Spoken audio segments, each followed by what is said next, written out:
Getting beat up by 9 guys at Syracuse, to me, there's not a whole lot of shame. Welcome to the Heel to the Face podcast. And this right here, with your hosts, Jared Wicks, Brandon Icebreaker Clements, and Paul Boy Green Esden. It doesn't matter what your name is. And that's the bottom line. I have received an email. Don't forget to email the show at heeltotheface@hotmail.com. Best there is, the best there was, or the best there ever will be. Brett screwed Brett because it's what's best for business. To be the man, you gotta beat the man. The champ is here. Oh yeah, New Day Rock. And if you're not down with that, we got 2 for ya. Tweet us using the handle @HeelToTheFace. Woo! Let's get ready to suck it! The bell is rung, so let's step in the ring with your hosts, Paul, Brandon, and Jared. I might as well tag me up with my buddy from Syracuse. Live from the Galaxy Communications Studio in downtown Syracuse, New York, this is the Heel to the Face podcast for what would be the 5th week and final week of May, first week of June. It's kind of a mix here. 2017, the last Monday Night Raw before Extreme Rules, and I don't know what you call the SmackDown. It's when pretty much everything blossomed into what we're expecting for Money in the Bank. But before we divulge into the world of professional wrestling, let's introduce our panel as we are joined, as always, with Icebreaker21 on Twitter, Brandon the Icebreaker Clements, Paul Boy Green Esden, unfortunately, cannot join us today, so it will be myself, just Jared Wicks, the two-piece here in the studios, and let's get things started. Monday Night Raw, the final Monday Night Raw before Extreme Rules this Sunday. More excited, less excited for Extreme Rules, or equally excited? I don't like the way they started the show. Why start it with The Miz? That was where I was like, what the hell are we doing here? I honestly, the card looks okay. I mean, well, I noticed that I don't know, man. SmackDown and Raw have recently wanted to start every show with like a segment. With Miz TV, with the highlight reel, with something of that nature. That seems to be like how every show has been leading. We can't just... I don't remember the last time like a Raw or anything has ever let off with a match. It should. I don't know why. I feel that they're kind of even running thin of just starting out by somebody coming out and talking, especially right before a pay-per-view. They haven't really had a lot of reasons to just come out. You know, maybe... You know what's perfect for that is the night after the pay-per-view, they, come out and debate what happened last night. Like, last night I got screwed, or Roman Reigns coming out saying, this is my yard, and dropping the mic. It's so predictable, though. I mean, look at this. So I'm sitting there. Well, that's June wrestling for you. I know. It's so predictable. I know. I'm sitting there. Miz TV comes, he comes and does his thing. And then let's see, you get Dean Ambrose, the Hardys, and Cesaro and Sheamus. You get all those characters involved. I'm like, oh, here we go. We know what's coming up next. We have a 6-man tag team match. I'm like, come on, this is so predictable. I mean, we've talked about it last week where, you got to fill in things. I know we had a great conversation about maybe, putting the pay-per-view, pay-per-views on TV, things like that. Like this week, I'm with you. I kind of would have liked to see the pay-per-view last Sunday, honestly, because this Raw, before, going into the pay-per-view, I thought it was kind of a snoozer, predictable. I will say, and maybe this is me. Maybe you liked it too. What did you think about the Corey Graves thing? I thought that was kind of interesting. I mean, where do you think this leads to with the Kurt Angle thing? Do you think this leads to a future match with him at Triple H? I mean, where do you go on that? No, I don't think it. You mean Corey Graves and Triple H, Kurt Angle, Triple H? Well, because it's because Corey Graves got a text message, then Kurt's like, "Oh, we don't want this to get out." Do you think that could be something down the line? They're trying to Kurt Angle, Triple H somewhere? Kurt Angle's not wearing out his welcome as the general manager. How come the general managers on SmackDown? Maybe it's they need to be less involved like they are in SmackDown. You don't see Shane every week. You definitely don't see Daniel Bryan every single week. Well, maybe that's what we need to see with Kurt Angle, because I think we saw Mick Foley every week and Stephanie McMahon every week, and it oversaturated. And because it's 3 hours long, wore it down quicker. So maybe Kurt Angle needs to not be there every single week. Let's be honest, though. Daniel Bryan, we kind of expect him to be away for a little bit. I mean, I think it's Birdie B. Is that Birdie? No, Birdie. Bertie Danielson, right? That's the name. I did not see the name. I saw the birth. I did not watch the birth. I did not watch the birth. You were there? Wow. You know, it's kind of one of those. I didn't watch, but now that I kind of think about it, that is an inquiring question. The supermodel, the hottest person you've ever seen in your whole life, you get one chance to see him naked, but they're giving birth. Would you still take it? I don't think I could, man. I don't have any kids yet, but I don't know if I even with my future family, so to speak. I don't know, man. I mean, I've heard very different accounts of that, so I guess for me it's a wait and see approach. But moving on, we definitely did. It's not just that we don't see Daniel Bryan and Shane McMahon every single week, but a lot of times we don't even hear from them on SmackDown. They're not even mentioned. Sometimes Shane McMahon is on the Talking Smack show when he wasn't even mentioned on the main show. He just lets the show be the show. And he did go on. Raw is like, the GM is like, goes hand in hand it seems like you can't go on the show without him. The only interesting thing from the show, as I was saying, was the Corey Graves thing. Do you think that sets up, there's multiple ways you could go about it. Obviously there could be the, what the heck's his name? I'm drawing a major blank. Enzo. Could that be something maybe involved in Enzo? Maybe there's something going on there. What are we doing? I'm curious. I think they're going to play this out for a little bit. I'm curious. Early factors. Who do you think attacked Enzo? Obviously there's not much there. Do you really think that the Revival attacked it? I don't think the Revival's anywhere. Could it have been Big Cass? Do you think it's Big Cass? Where do you stand on that? Do you really think Big Cass would be do you think he's ready for a heel turn? Because here's my thing. I know Big Cass carries the group, in my opinion. You think Big Cass carries the group? As an in-ring competitor, yes. On the as the in-ring competitor. On the microphone, absolutely not.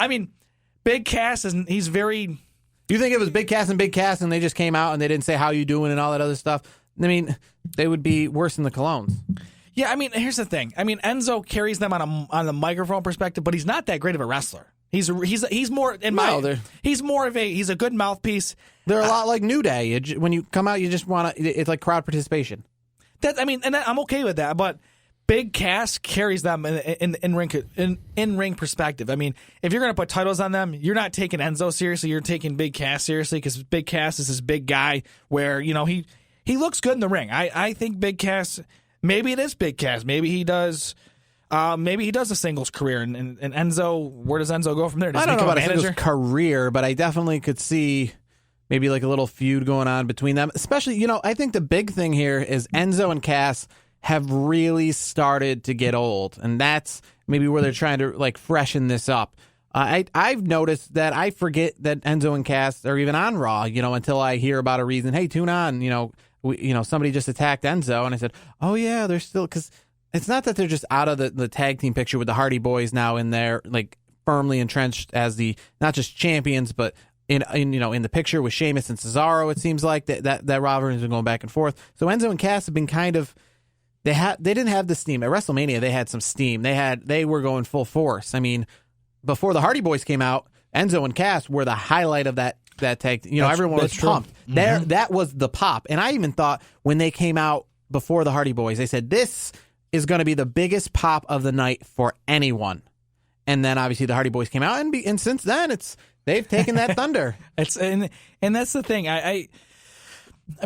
Going to another tag teams, I know we'll get more. We're kind of mixing and mashing things up here today. The whole thing with the Usos and the New Day, where do you go from there? I think, going to that tag team scenario, do you think the New Day are taking the SmackDown titles? I know we're kind of bouncing around, but we're talking tag teams, but I didn't think Jinder Mahal was going to take the world championship, so, but I think it might be time.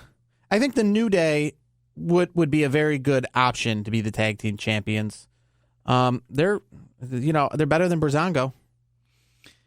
I want to, I know we've talked about this previously. I like Breezango. I would like to see those two go at it. I feel they're, I would too. And, that'd be fun. It wouldn't be like the, AJ Styles, Kevin Owens type of quality match, but I think for entertainment value, I think that would be pretty good.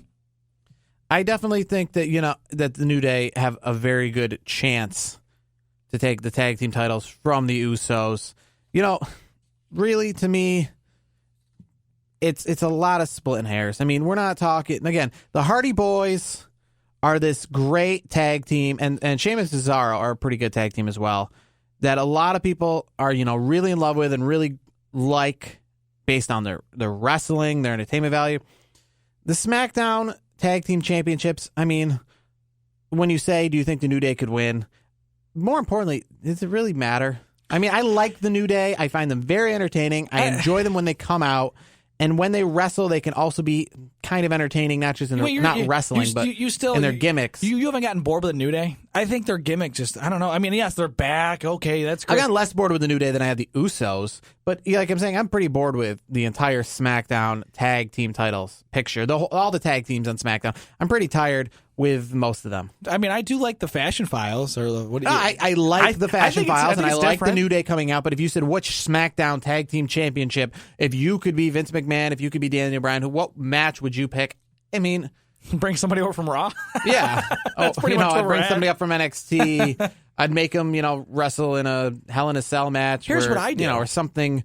I'm just not that interested in them. Bring the Revival over. Bring the Revival over. I mean, obviously, I know Dash and Wilder. I know that. I mean, they killed it in NXT. I mean, I'm very familiar with the NXT product. They were killing it down there. Why not bring that? Why not slide them over? Because the Raw, I feel, has a halfway. I think the tag team division's better. Or you could call somebody up from NXT. I mean, they're the Authors of Pain. That would be a good move to bring them up. But I think the way with NXT, we've had this conversation multiple times.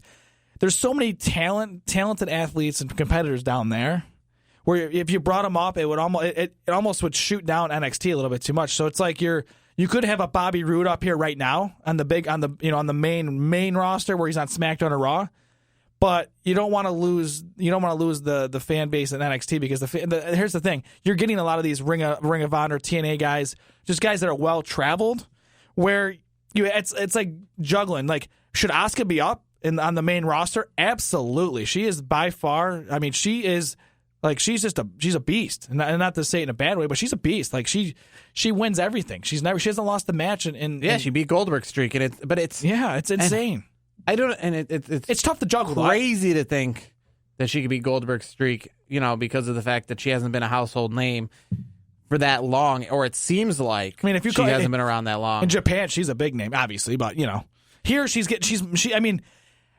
got the crowd in her. But we dealt with hands. this before with the problem of calling people up, and a lot of people felt that the NXT Takeover show in Chicago was really good. So but like you say, with the Shinsuke Nakamura calling him up, with the call ups from the past of Samoa Joe, you just feel that it's not like other sports. I know, obviously, this isn't really a sport, but it's not like baseball or hockey or basketball where you don't care about that product. You will call up all the superstars and you don't care. NXT, people aren't going to NXT because they are having fireworks and dollar beer nights. They're going to NXT because they want to watch the product. Yeah, so they want to watch wrestling. This is literally like if the major league team owned the minor league team and needed both to be equally successful at their level. It's not like that in regular sports. They call up all the superstars. They could care less if it's a bunch of single A players playing triple A baseball. Exactly. They don't care. That's not a big priority to them. But the triple A, this is a priority, making sure that this is an entertaining product. It's more than just breeding the next WWE superstars.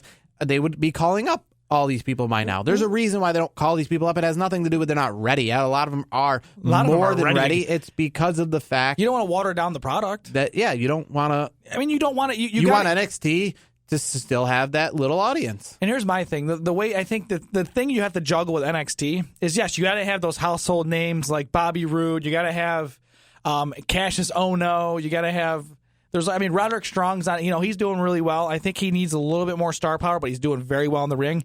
He's got a good gimmick, but I think I'm waiting for him to get that wow moment. Great wrestler, but I think he's a little bit he's just a little bit off right now. I think if he gets if he gets a wow moment, I think he's really going to be on track. But the thing is, when you have those big names like the Bobby Roodes and the Asukas, and then you have Authors of Pain who have been dominating the division, they could be on the main roster whooping tail up there anyways. But at the same time, this is what NXT has to do. This is what Triple H and the whole team at WWE has to juggle is, okay, if we put the title on Hideo and promote Bobby Roode, is our product still not, are we going to drop off much? You know what I mean? Because they're selling out arenas. It's a balance.